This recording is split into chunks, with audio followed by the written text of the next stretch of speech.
Welcome to Home Dad Chat, brought to you by the National At-Home Dad Network. My name is Brock. My name is Danny. And we are here to talk about life as stay-at-home dads. So sit back, relax, and enjoy the show. No, I don't want much. I even love handmade crafts made of macaroni. Come on now, you should know me. Times I might eat too much. No worry about my weight. Got the dad bod rocking on me. Sketches on my feet. Cargo shorts look good on me. I'm a dad, that's what I do. What is wrong with me? Brian and Gilmore Girls again, huh? Wait, who are you? Sorry, I'm Perry.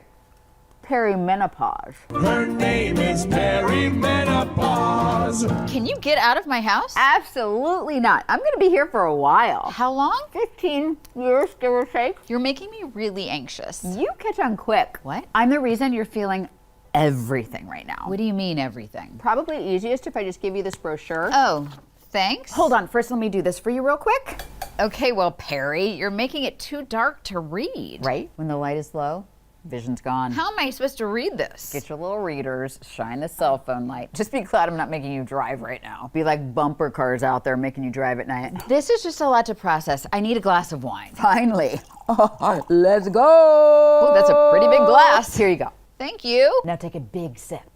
All night slumber party. Me and you, babes. No. I need my sleep. No way, not with that wine. Now that you've had the smallest bit of alcohol, we're gonna stay up all night long. I can't function without sleep. We'll tell ghost stories because you know that triggers your anxiety, and then you'll spend all night thinking something terrible will happen. Why would I ever want to? We will stay up all night. No wine is worth it. That's it. You know what? I am going to go put on my PJs. Just make sure to do it in front of a well-lit mirror. Why exactly? So when you get undressed, you can see all those changes they've made to your body. Yeah. Some of my best work, really. Yeah, I weigh the same, but nothing really fits. It's really a gift. I can just like shift everything around. I exercise. I eat right. And nothing, right? And how's that acne? And why am I breaking out again? The hormones of a teenager without the metabolism. Chef's kiss. None of this matters. I'm going to bed. No, you're not. The feeling of impending doom and irrational thoughts will start soon. Are you getting emotional about your daughter leaving for college soon? She's not leaving for 18 months. Here come the mood swings. Whatever. This is so fun. The panic mixed with the depression. Let's get you tucked in. I'm going to the doctor tomorrow to get rid of you. Oh, that's fine. I mean, most doctors are just going to gaslight you into believing I'm not real. That's awful. That's me. I'm awful. I'm going to bed. My skin is so itchy. I know, right? Let's get weird.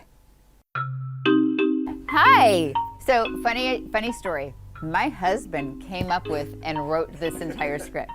I wanted to write something funny about how my hormones are running my life and give kind of like the different personality to the symptoms. And Penn wrote this entire thing in 4 seconds about perimenopause, because we do have another person in our marriage, and that is Perry. Perry is new to our marriage. She shows up at weird times, and my husband has been so patient, but sometimes Perry makes me feel a little bananas in a way that is new and fresh, right, honey? Yeah. New and fresh. Like if I'm ever acting poorly and I'm behaving in a way that he's not used to, I'm just gonna say it's not me, it's Perry. So use that too. Is Perry in your house? Perry's up. Check out the HoldernessFamily.com. Hey, everybody. Welcome back to the show. Hope it's been a good week for you.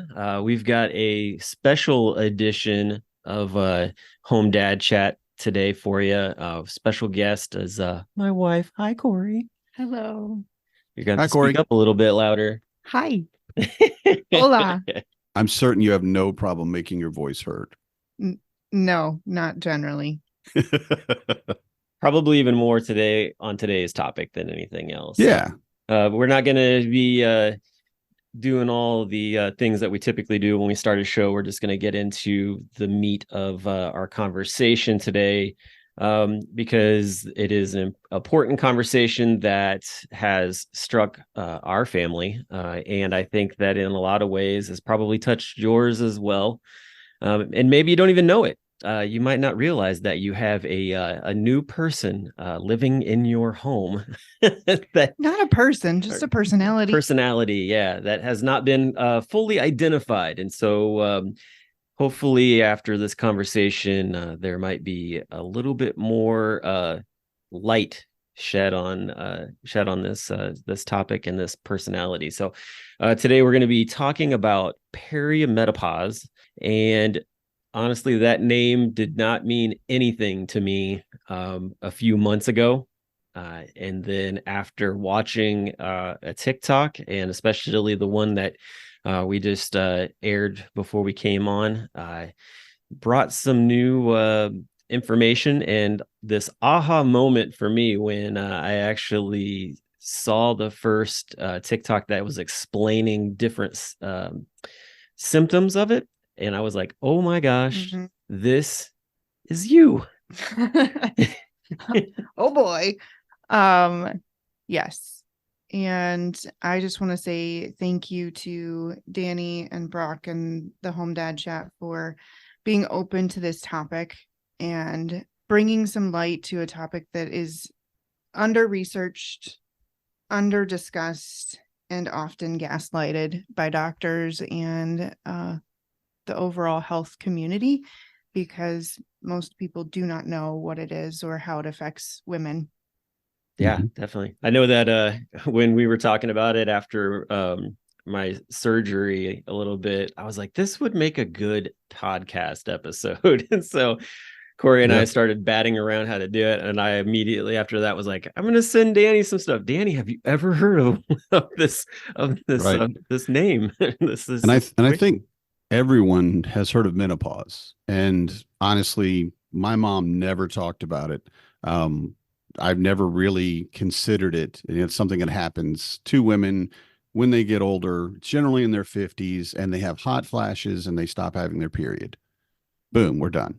Right. And that is the entirety of the education that I had on it, mainly because the women that were in my life that had it or been at that age didn't talk about it. And they definitely weren't going to talk to me about it, I should say. They may talk about it all the time with other, women, but it wasn't a subject that people were comfortable talking about.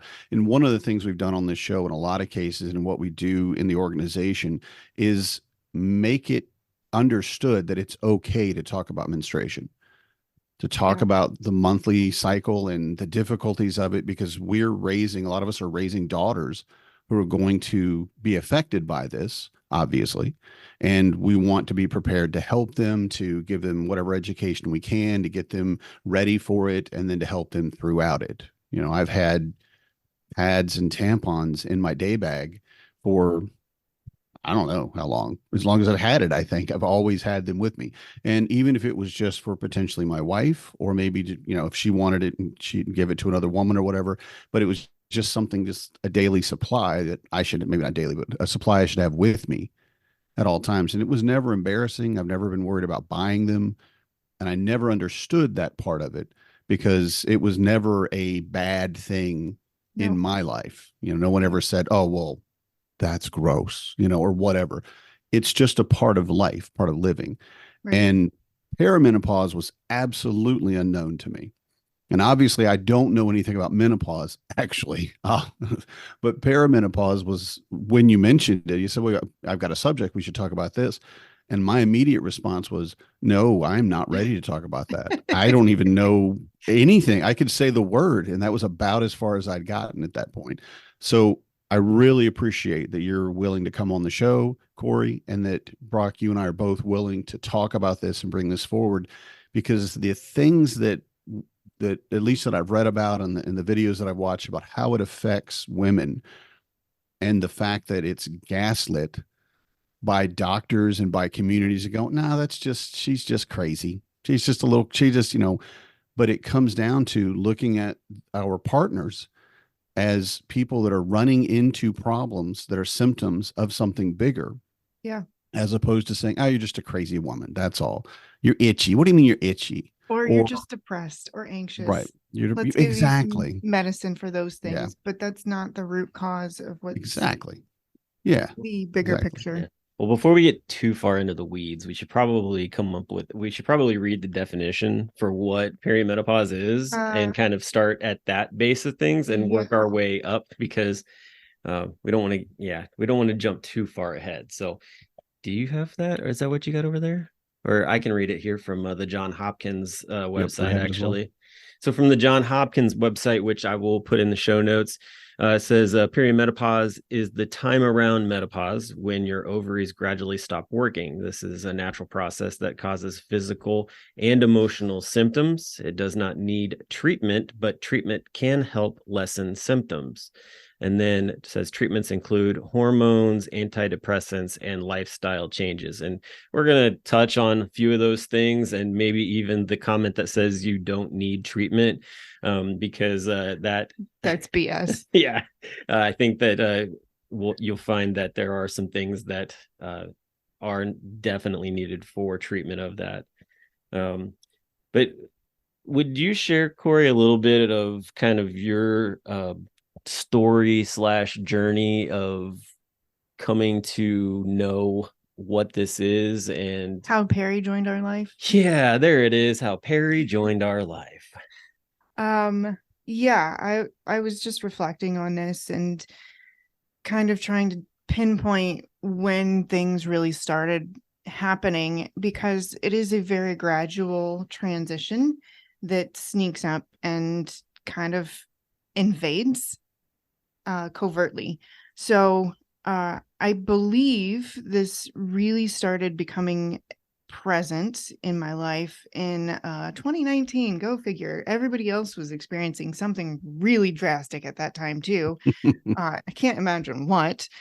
Good old pandemic. And so I got sent home from work full time to then work in my basement, whereas previously I had been doing that 50-50 in an industry, finance industry, and I was customer service, so full time on the phones with our clients and working alone. So I really felt a lot of disconnecting from the community that I had and the presence of a full building of people that I could interact with regularly. And I just felt depressed. So I went to my primary care physician and I said, Doc, I think this is seasonal affective disorder. I think that it's winter, it's cold, I'm working in my basement, it's dark. And I don't feel like myself. It's the middle of the pandemic. I need help. I can't do this alone. Got some antidepressants, and that seemed to help relieve some symptoms, but not everything. Pandemic continued. We moved my office upstairs because 2 years in the basement, I was done. I needed more sunlight. Ended up having a reaction to my depression medication and chose to stop doing that medicine. And it wasn't taking away everything. It was just cutting down the depressive symptoms. And it wasn't depression to the point where I ever felt like I was going to injure myself or anyone around me. I never had those moments of suicidal ideation or a plan or anything like that. But it was just really hard and dark. So I gained a lot of weight. I ended up being 235 pounds. I hated that. That increased the depressive symptoms. What would you say that was up from, though? Like, just to kind of give an idea, because like some people will be like, that might not be as much weight. 175, 180, 185, somewhere in there. Okay. So that's a lot for me. Had to buy a bunch of new clothes that never felt, it doesn't feel good to buy bigger clothes. It just doesn't. Yeah. So depression, gaining weight, having some anxiety, having anxiety around, am I doing my job well enough? Am I going to have the ability to move forward? There's a pandemic going on. My dog died. Like, I was brushing things off on the circumstances and not really understanding that this could be a hormonal shift in my life. Yeah. And my mother had a hysterectomy early, so I didn't have the biological cues from Mhm. previous Yeah. generations to understand that this could be perimenopause, nor did they probably understand it themselves because they just didn't have the science behind it. So fast forward, more recently, I have identified additional symptoms that have become much more present, such as anxiety, to the point where I lose words and my heart is beating out of my chest, and there's a little bit of pain there. Feel out of control. I snap at my kids for no reason at all, or there Or is your husband. there is a reason. Yes. I'm my sure there's a reason for beloved. Brock. We don't even have to go there. There could be minor reasons, but irrational Mhm. level of snapping. And I want to point this out too, because you and I don't know each other very, very well, but Right. you have never struck me in anything that I've ever heard Brock say about you, either or what I know about you at work, in any way an irrational or illogical person. You're a person that has always seemed to be very level-headed and be able to look at the world and handle the emotions that it gives you, Yeah. right? Without going overboard, without either raging or breaking down crying or bursting into laughter. It's always been that you were basically in control of Yeah. your emotions Yeah. before that. I mean, again, I don't know you very well, but it always seems like that. I would agree. And I have been promoted from the job that I was on the phones full time into a leadership position. And I currently lead 20 adults at work. Sometimes it feels, thank you. Yeah. Awesome. It feels like I'm leading teenagers at times, and other times it feels like they're actually adults. Mhm. But my company is going through a lot of changes too, through the pandemic and out of it, and currently in a big shift. And it's a lot of pressure. Yeah. So I'm a highly successful woman with two amazing, beautiful, intelligent children and a super supportive husband, working for a company that is incredibly supportive and wonderful. And here I am coming home and just losing control over all of my emotions. And Hezekiah made pizza the other night and put cheddar cheese on it. And it was supposed to be for his sister, and she hates cheddar cheese.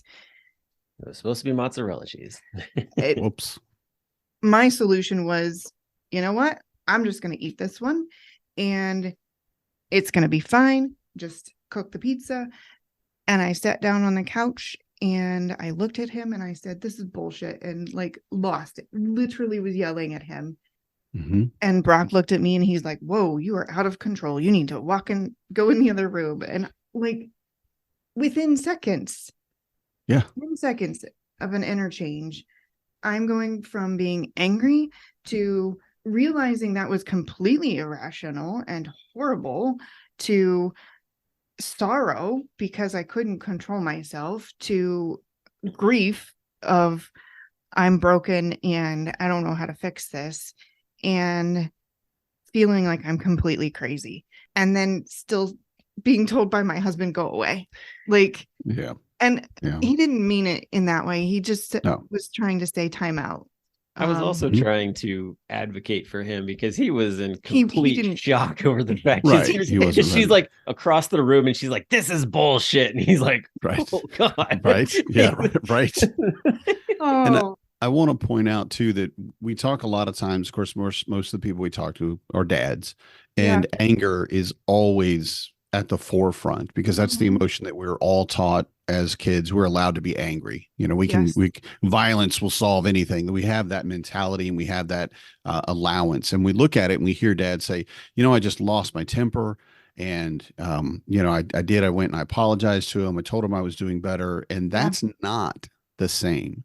I want to point that out because it is No. not, I lost my temper or I got too overwhelmed from my day. This is everything is fine. And then suddenly, for no reason, everything is just not fine. It is the worst. And you had no control, really, no builds real up. trigger, Because at work, I can't do this. I 110% cannot do course. this. You can't have that kind of reaction. I cannot have that reaction. Yeah. I have to mask all of my emotions at work and work even harder to control everything that is going on inside of me. And so when I do come home in my safe space with my safe people who love me dearly and who will give me more grace and mercy and forgiveness than I ever deserve, I can let my guard down, which means that it's more likely to happen at home. I wanted to point something out too, because you've gone through and you've listed a lot of like this like symptoms and stuff, Yeah. but I kind of wanted to be a little more like, I guess, strategic in those. So like you mentioned the mood swings, Yeah. which that in itself is definitely a very predominant part of what's going on. Sleep problems, Absolutely. which I mean, you like your sleeping schedule is Bizarre. yeah, it's really wild. And I would imagine like most parents probably deal with different ones, but yours is way different than what it was even when, you know, we had kids, like when the kids were little. Yeah. You know, you mentioned weight change. Mm-hmm. I know this is one you haven't really touched on yet, but like period changes, like yours is very irregular, and that is something that you've brought up a lot. So Danny, you mentioned pads and tampons. If you didn't know, there's also menstrual cups, and that is my product of choice. So because of that, I know my body's output, and that has changed. The length of time has changed. The days between has changed. The output during the cycle changes as well. That's happening. I shower at night because I can't sleep if I don't, but I go to bed shortly after showering and I get into bed and my skin just crawls because I'm itchy. Or for months, my ears would just itch uncontrollably. Nothing else, just my ears. There's no desire to exercise. There's also the lack of desire to even have like sexual interaction sometimes. Like not, and I'm not saying that in the fashion of like I'm wanting and you're not willing, but there's times where there's just a complete drought of the whole thing. Yeah. And even to the point where for me, like I'm like, I see you going through all of this hard stuff and I'm just like, I don't even want to bring it up because but I need you to. Well, I know that we've had that conversation too, but at the same time too, it's like I'm trying to be very kind, cautious, like sympathetic to what's going on, and you know, I don't always make the right decision on that. Just like you got your own stuff going on too. You want to confirm that you're still desirable. Right. I still want to touch you. I want to be with you, but I understand that that's not where you are right now. And I mean, from what I've read and again, the videos we watch, it's a desire to not even be touched. Sometimes, I mean, it reaches that. Just don't touch me. Nobody, no hugs from the kids. And imagining that feeling, you know, being at a point where you're suddenly like, no, I don't even want my kids to hug me. Nobody touch me. I do understand that in a way. Again, my symptoms in my life, of course, are obviously nothing menopausal or perimenopausal. However, that emotional place where you're like, no, I just don't want you to touch me right now. Yeah. You know, that overwhelms you and it makes you look at your kids like they're, you know, trying to hurt you or bother you. Yeah. Or your partner. Like they're the enemy. Right. Yeah. And that, you know, in your heart, they are not. I love this person, but I need you to just back off. And I just, whatever it might be, we make jokes about needing coffee before we can handle people. Sometimes our emotions reach that point. Again, perimenopausal is a completely different thing, but the understanding that sometimes your emotions get to a point where you just can't handle them, I think is very important to get, especially when we talk to how dads are dealing with their partners and their partners' actions and reactions, as opposed to just, you know, going off and complaining on Facebook, you know, this woman's psycho. Psycho and crazy are the two words that I think I see the most. And I'm like, it's neither of those by any stretch, But I think it's indicative that we as men are never taught how to handle that. Yeah. And of course, on the other hand, our partners that are I women didn't know are about any of never it. taught, right? Are never taught that it exists. And I think it's normal to look at what you've gone through over the last several years and think, well, yeah, it was seasonal affective disorder. It was the pandemic. It was being in that base. I mean, it's so many things that obviously are clues. Well, that's probably why. That's probably why. And to never have the understanding or education knowledge that no, it could be perimenopause because Yeah. again, I'm thinking 50s and 60s is when this hits. I'm But 38. yeah, I'll be you're 39 38 in a now. couple months, And in 2019, you're 35, 34, roughly. something Yeah. like that. So very young, way too early and in my mind to even think about menopause, Exactly. really. I mean, you got a minimum of 15 years before you have to even think about that. Mm-hmm. And so hitting all of those things, one is something you're really going to blame on something else. That's natural. Right. But I want to talk for a minute about how your doctor reacted and what you felt from your doctor, and if it wasn't your specifically, what many doctors end up doing. So, number one, I am a advocate for using all of the insurance that you pay for. So, do that. And I do go and get my yearly exam with my OB just to make sure everything is good, the pap smears, all of that. And if you don't know, men, if you've never understood what a true pap smear is, you should. Ladies too. No idea. Literally no idea. I just know it's a thing. We won't rabbit hole, but that's another conversation. So I am currently aware that I'm brushing into that zone of mammograms and like, hey, doc, when does this happen? And hey, I have an 8-year-old. When do I need to start having conversations with her around this stuff? Like, what zone of age should I be bringing her to the OB? And what are the things that I should be watching out for? Like trying to be a good mom and a good self advocate, asking the right questions, right? Perimenopause never came up, not once. In my seeking to find answers of what is wrong with me, I have gone to an endocrinologist and I knew it had to be hormones because nothing else that I did helped. My primary care physician helped with the depression. After the reaction, I didn't go back to the depression medication because I was like, this is not the root cause. So I eventually went to a natural, what is she called? What did I say yesterday, Danny? A functional medicine doctor. There we go. You have so much confidence in me that just does not need to exist because we talked about so many things, Corie. You were so educational and brought so many things to the table. I don't remember everything. That's what it is. It's not that I'm an idiot. I swear. And you slept. It's okay. Yeah, I've slept since. A functional medicine doctor. She is not covered by insurance.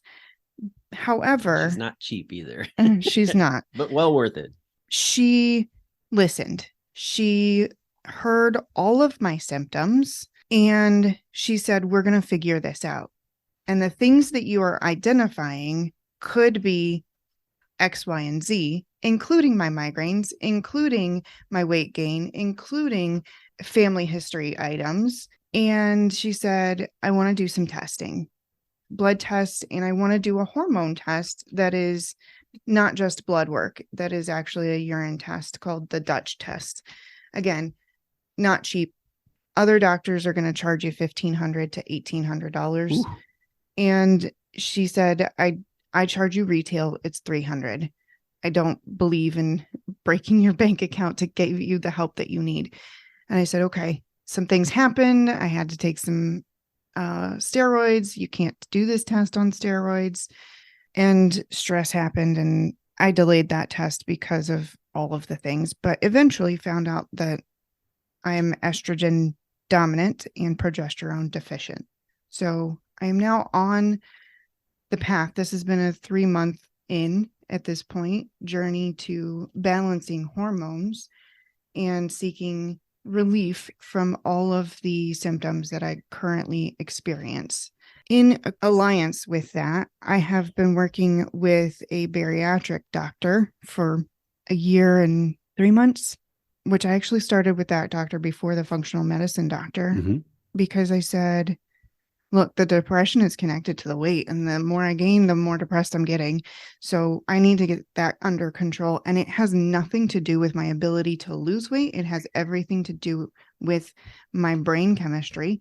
And it hijacks every time I'm tired, I want food. Every time I'm happy, I'm celebrating with sugar. Every time I'm going to sit down and watch a movie, I want ice cream. Every emotion was sugar, sugar, sugar, sugar, sugar, and I couldn't control it. So I said, I need help. I'm on medication for that. And since that, I have lost over 40 pounds at this point. And I'm down to 188 roughly at the moment, and seen a lot of success. I was actually just telling Brock, this pair of jeans that I'm wearing, I can now pull on and off without unzipping and unbuttoning. This is a really fantastic problem, but I think I need a new pair of jeans. Yep, exactly. And that's such a great amount of weight. Mm-hmm. I mean, you said 44. Yeah. So that's like almost 6 gallons of milk.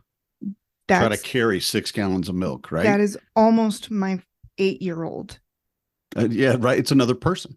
It's a small person. But it's almost my Australian Shepherd dog, who's 50 pounds. Well, that's a tremendous accomplishment. And I know because it's one, you recognize that it's an emotional thing, which I think is a really big thing for a lot of people. We talk about, now, I don't do this in my family, but there are families out there who say, well, we don't use food as a reward. You know, you do something great. We don't go get an ice cream cone. We go have an experience or we go do something, but it's not, oh, here's food to reward you for doing good things. I don't do that because I was raised on food or a lack of food, whatever. And I have those issues and I pass them on to my kids. You're welcome. But for you to recognize that I'm an emotional eater, and it's not like negative emotions. It's not necessarily positive emotions. It's just everything that for this experience, I need to do this thing. And it reminds me very much of my second wife when she quit smoking. And we would go on a long road trip together because she used to road trip a lot. And she would need something in her hand. She said, I'm just in the habit of having something in this hand. I got to, right, there you go. I got to hold a pen. Yeah, exactly. We didn't have fidgets at the time. And she was like, I need something in my hand. Give me a pen, give me something. And it was that this is the established way that I do things. Like we go to a movie, you have popcorn. Yep. Why do I have popcorn? You have to have popcorn to enjoy the movie. I do. I have to have popcorn. So I want to just point out just the brilliance of the self-awareness of looking at it and going, well, this is an emotional problem. You know, there may be other things adding to it, but I want to just congratulate you on that, because not only the great weight loss, but in recognizing, oh, this is what's going on within me. And this is something that I want to work with. So I just, congratulations on that. Thank you. The brain chemistry is a phenomenal thing, and it gets out of whack. It goes haywire. It does things to help us cope in amazing ways, and they're not always healthy, but it's a survival thing. And I had to seek medication to get it back under control, and I have a long ways to go.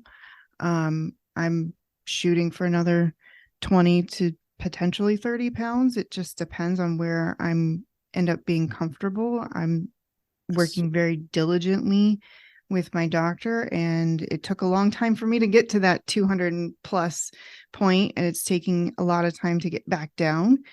And I'm intentional with my slow and steady because I want my body to recover slow and steady and retain where I'm at. Yes. But you mentioned being estrogen like dominant. And I remember you bringing up the fact that lifestyle changes. Yeah. And one of the ones that really was probably super surprising to me, and like I think a lot of people might be like, holy crap, like is plastic. Yes. And the fact that in plastic products that there is estrogen There's a chemical or that mimics or chemics that estrogen. and so like Really? yeah, and so we've had to go through our cabinets actually and see and kind of identify to that extent. yeah, I mean, not but to a full extent, but I mean, you have gone through the cabinets and been like, all right, what do we need to I get rid of? I mean, we use these metal water Mhm. vessels now because the plastic on there's plastic for the topper, but the water is actually setting in metal, so it's not got the same effect as if you were using, say, a plastic water bottle or something along those lines. And Wow. it's not all plastics either. But Yeah. in And definitely look that up. Anyone listening, look that Yes, up. please. BPA's a weak synthetic estrogen found in many rigid plastic. And I'm like, what? Yeah. Again, thank you for the education. Obviously, something what do I know about? I don't know enough about testosterone, much less estrogen. So I I really found that appreciate out the from my education. doctor. Well, good. Thank you for sharing. So additional lifestyle changes, there are parabens in makeup and what's a paraben? again, I don't know this one. When This you have is two bins close to each other. yeah. Thank you for Sorry. that classic Dad, dad. dad joke. There you go. There are things that my doctor told me to avoid as I'm trying to reduce the estrogen excessiveness in my body Mhm. and balance this back out. So certain makeups have this paraben chemical in them, and she said I needed to stop using them. Shampoos, conditioners, body soaps, and as simple as switching from the plasticky $1 loofah thing to a very organic actual loofah that it looks like a sponge from the sea. Fun fact, that's actually grown from a plant. Yeah. I didn't know that either. We're aware of that one.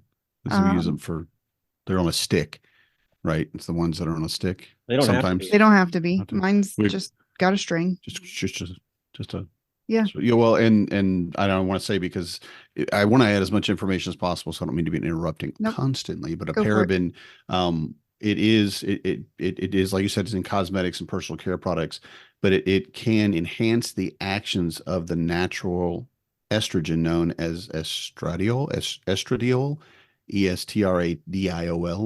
estradiol, which I don't know what that is specifically, but just the fact that it has an effect on Mm-hmm. your hormones, and it's just honestly such a revelation, both Right. I think to me and to probably to a lot of people, that your makeup might be adding to the difficulties you're having with this. Well, that's great to the know. thing that looking at this and talking to Corie about this and hearing all this information, I got to thinking about the fact, I'm like, like this affects hormones and it affects mood and that kind of thing. And it's like, I think back to like the conversations of some of the guys in the group talking about their wives, how they act and react to different things.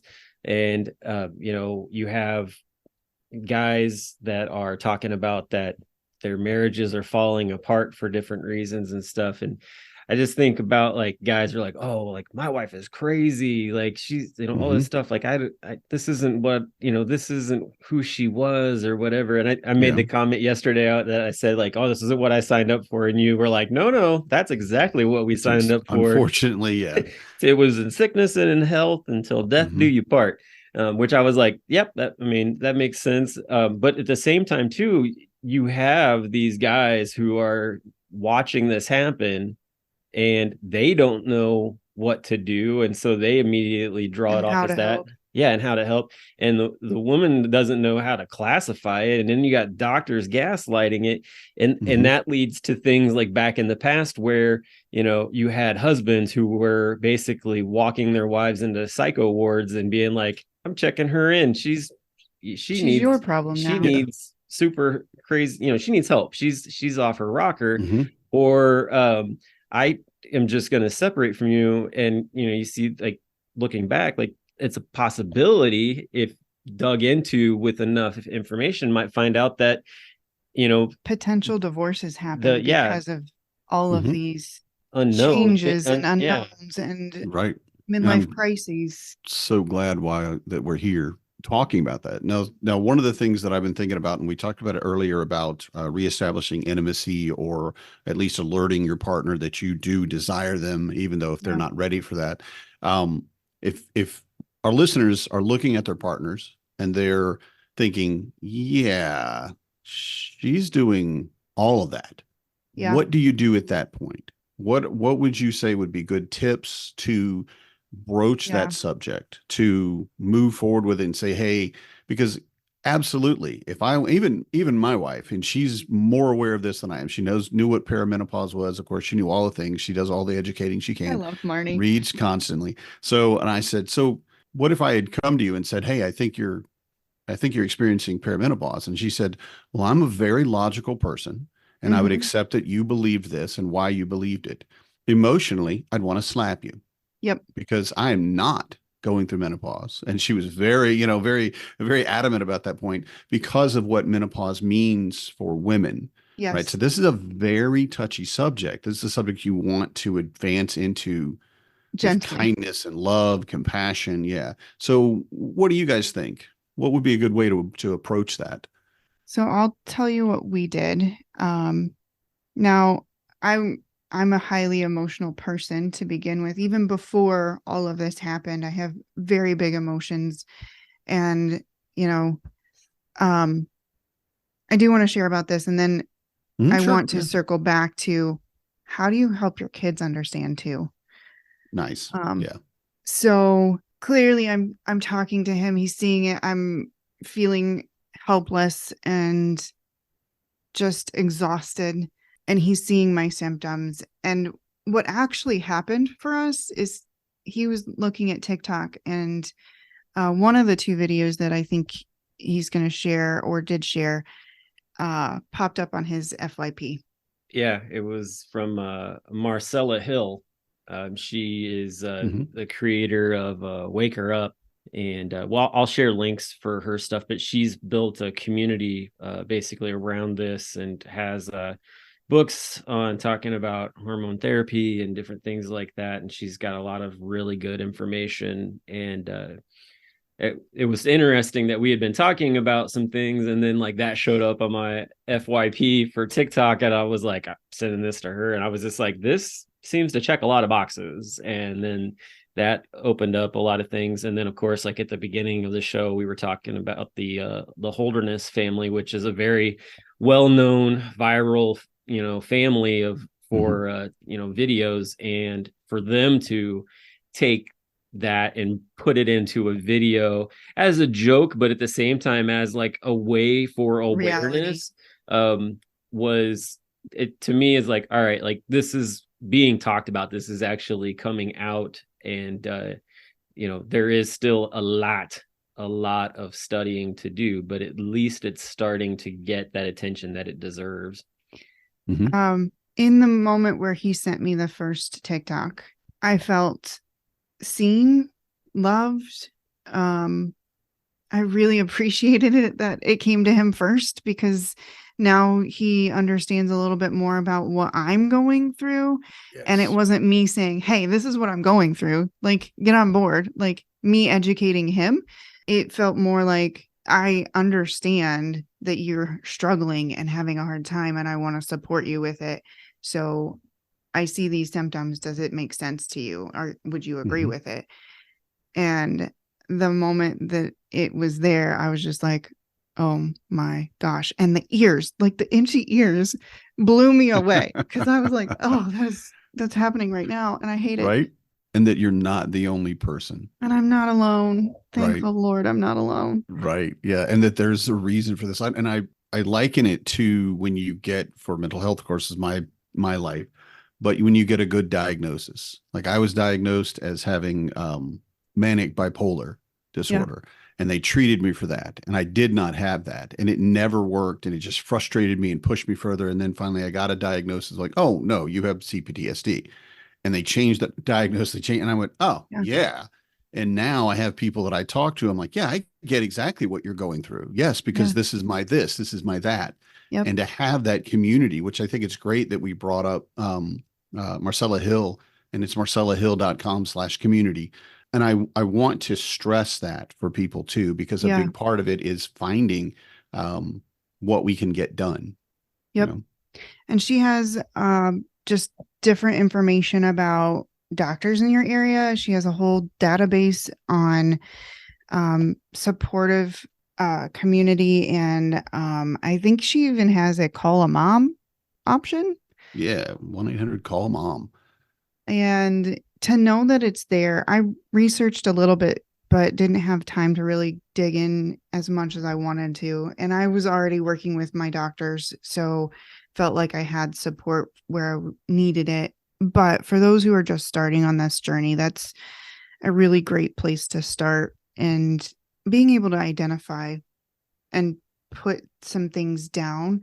Like I said, I didn't even realize that this was starting until I had a conversation yesterday with the two of you and reflected on, okay, oh gosh, I did have depressive symptoms in 19. I wonder if that's when this really started creeping in. Yeah. And it can last anywhere from 2 to 10 to, I've heard, up to 15 years prior to menopause itself. So that's a resource for sure. Try to talk to your OBGYNs. If they're not giving you the information that you're looking for, if they don't have information, if they gaslight you, go find another doctor. Yeah. Like, fire them and get a different one. You are empowered to fire your doctors. They don't know everything. And that's all I want to say on that. But circling back to talking to your kids and helping them understand, they see us. They know there's stuff going on. They know that we struggle. And the biggest thing that I try to do is say, hey, you know how you have really big emotions? Mama has really big emotions. And I'm having a really hard time. And my body is changing. It's what the kids are going exactly. In the Holderness video, she says it's like going through puberty without the, it's like acne. No, you have No, acne. okay. I Still definitely good have acne, acne. yeah. She points that out on the video. She Oh does say yeah, I acne. don't remember what it was. I forget now. But anyway, I'm not 20 something, or I'm not a teenager anymore. I'm going through hormonal changes, and I remember having mood swings as a teenager and not having an explanation for them. And now I'm doing it again. And I'm like, I did this once. I shouldn't have to do it again. This is stupid. Fine. So it just trying to be open and honest with them and saying, hey, I'm having a really hard time today. And, you know, I was crying over a commercial in the Super Bowl. And it wasn't even a sappy commercial. It was the one where they showed the actor that had passed away. Oh, yeah. The Apollo Creed. Yeah. Oh, and, yeah. And I was just like, dang it, he just passed away. And I got sappy over it. And my daughter was like, oh, Mama, are you crying? Do you need a hug? And I was like, yes, I do. And she came and gave me a hug.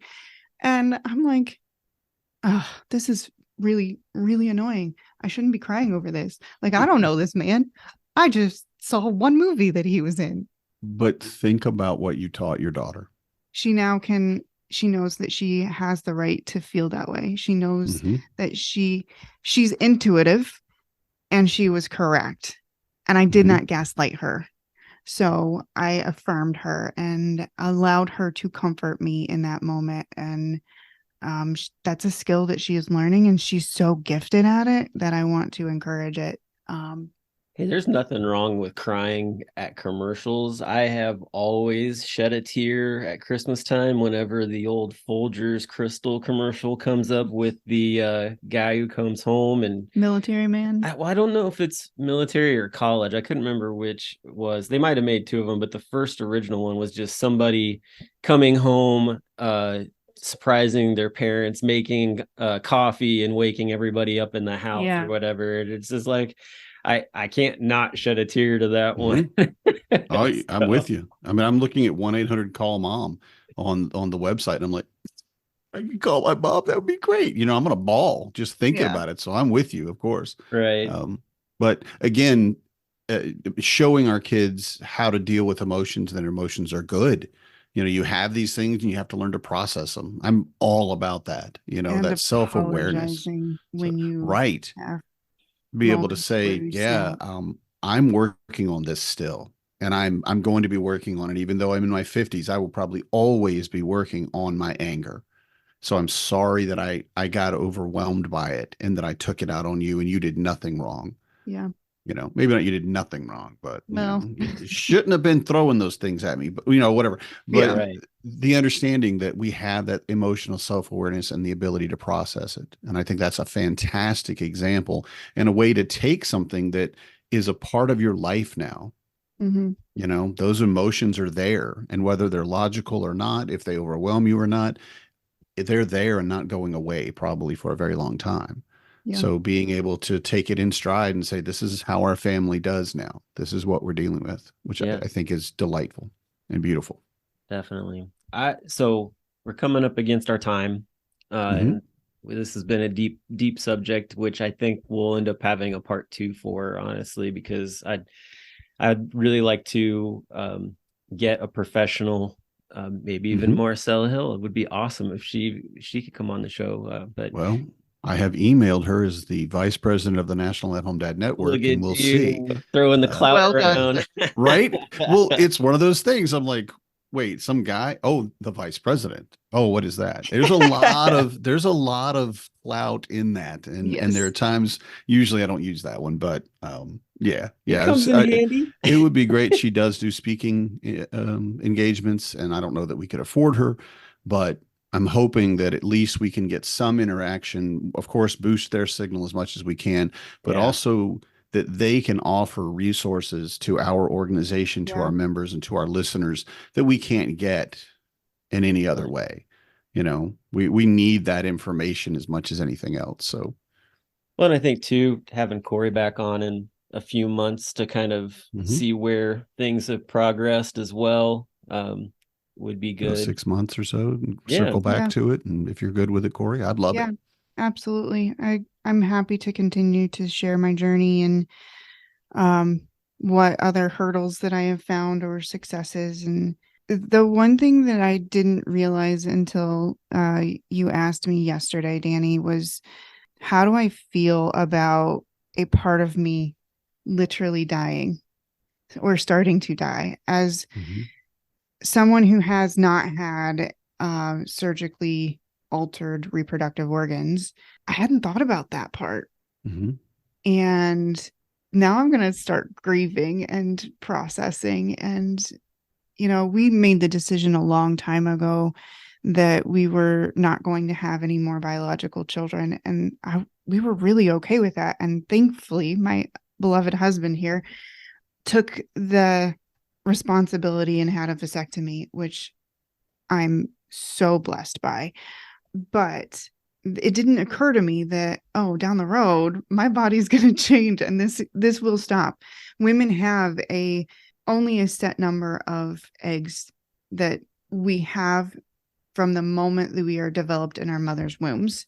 And for that time, a fun fact, there are 3 generations being held in one, because you have the baby who has her own eggs and you have the mother who has her own eggs. So Gotcha. In that pregnancy, you have 3 generations held in one, which is a beautiful moment. But then you come to this time in your life where you're like, oh, it's going to stop. I don't know that I like that. I don't know that I like that part of death. And it's hard to think that I no longer have the capability to give life or won't at some point. And it doesn't make me any less of a woman. It doesn't make me any less of Corie. No. It just means that it's a transition phase. And so for anyone who is realizing that that is the case, just as I am, please take time to take care of you, to identify what you need to do to sit in that emotion, to become one with it, to find a way forward, and just say it's okay. and I will. I'll find it. I just don't know how yet. But it was our friend Danny who asked the question, Mhm. so that I could start that process. And I'm thankful. I'm thankful it's not going to all hit me at once when actual menopause starts. Mhm. So, gentlemen, thank you for this conversation. Thank you for being willing to learn and present this out to the broader audience. And my purpose for today was not only to educate and share my story, but to help others in their marriages and their relationships with their partners, support to have a better conversation. And if one marriage has one conversation around this and it helps them navigate a little bit better, then it was worth this time. Definitely. I'm very glad you were here. Yeah. Thanks for coming on the show. I just also want to state just before we head out too that in no way, shape, or form are Danny and I experts. Nor am I. But we also want to make sure that everybody knows that if you have questions or comments, to please send those to us. That way, maybe we can get them to Corie as well. That one should be very hard to get answered also. But at the same time, too, when it comes to also introducing this to your partner, just be sensitive to that on how you do that. Like I said, like I just happened to send her a TikTok and was like, hey, like let's kind of check some boxes that we've been talking about. Just when you present this episode, either maybe listen to it together or just say, hey, like I listened to this episode and I didn't know about it. Yeah, I didn't know about this topic. Whatever it is. I just want that to kind of spur guys on to not be like, oh, how do I do this? But you guys are very smart. I really enjoy the listenership that we have, and so hopefully you're able to share it. And also we have about a 10% female listenership as well, so I hope that you feel seen. And if you've got questions as well, like please don't hesitate. Or answers. Yeah. That'd be great. That would be great as well. Because we are literally reaching out to other organizations to learn more about this, because again, never heard of it. Definitely. Not once in my life has anyone ever said perimenopause to me.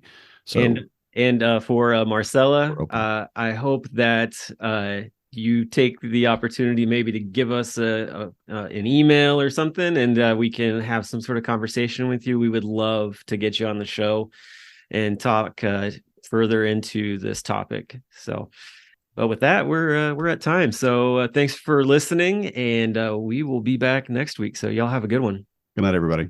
I'm a dad, that's what I do.